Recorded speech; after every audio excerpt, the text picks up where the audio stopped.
Há 10 meses e meio da eleição, qualquer prognóstico sobre a próxima disputa presidencial é um exercício de quiromancia. Mas Flávio Bolsonaro adquiriu, na primeira pesquisa em que seu nome foi testado, uma aparência de candidato favorito a fazer de Lula presidente da República pela quarta vez. A Quest testou 6 cenários de primeiro turno. Lula lidera todos eles, oscilando entre 34% e 41%. Flávio aparece sempre em segundo lugar, variando entre 21% e 27%. Num eventual segundo turno, Flávio perderia para Lula com 10 pontos de desvantagem. A pesquisa demonstra que o apoio de Bolsonaro, preso na carceragem da Polícia Federal, exerce um efeito paradoxal sobre a candidatura do filho. Por um lado, garante o arranque inicial. Por outro, pesa como uma bola de ferro. Flávio arrasta pela conjuntura a maior taxa de rejeição da temporada. 62% dos eleitores declaram que jamais votariam nele. O índice de ojeriza a Lula é de 54%. Em 2022, Bolsonaro desceu ao verbete da enciclopédia como o primeiro presidente não reeleito desde o surgimento do Instituto da Reeleição sob Fernando Henrique Cardoso.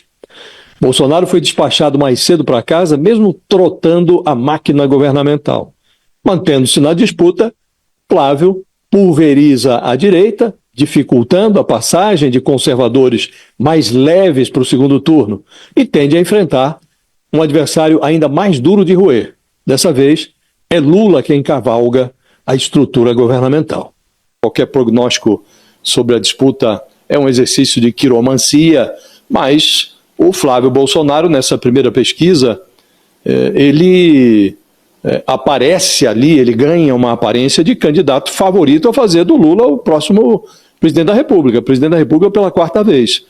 Porque o Lula fica ali oscilando, dependendo do cenário, né, foram 6 cenários, entre 34% e 41%, e o Flávio em segundo, sempre, variando de 21% a 27%. E no segundo turno, aí é uma distância curta, se formos considerar que o Lula é presidente pela terceira vez, o Flávio é um personagem mequetrefe, e ele aparece só 10 pontos atrás do Lula, né? Só que essa rejeição, Fabíola, de 62% é uma taxa proibitiva, né? É quase como um bloqueio que impede o Flávio Bolsonaro, impediria de chegar à presidência da República, né? É preciso lembrar que em 2022 o Bolsonaro virou o primeiro presidente não reeleito da história desde o surgimento desse Instituto da Reeleição.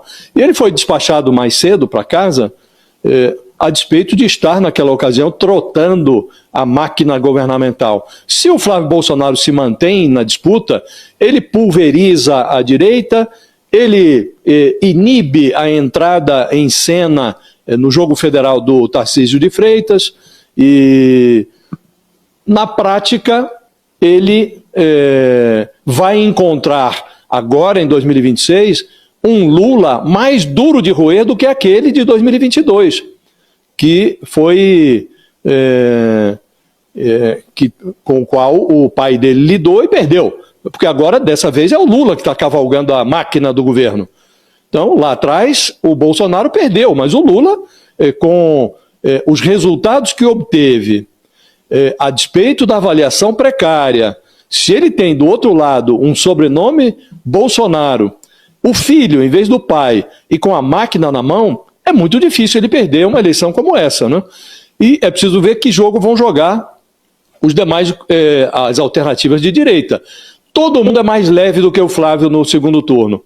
Ocorre que o Flávio, pelo resultado da Quest, chegaria ao segundo turno, não os demais. Ele divide a direita e a perspectiva é de que ele, se mantiver a candidatura, chegue ao segundo turno. Mas todo mundo é mais leve do que ele. Todo mundo tem uma taxa de rejeição muito menor do que a dele e, portanto, teria, em tese, mais possibilidade de se confrontar com o Lula em condições mais competitivas.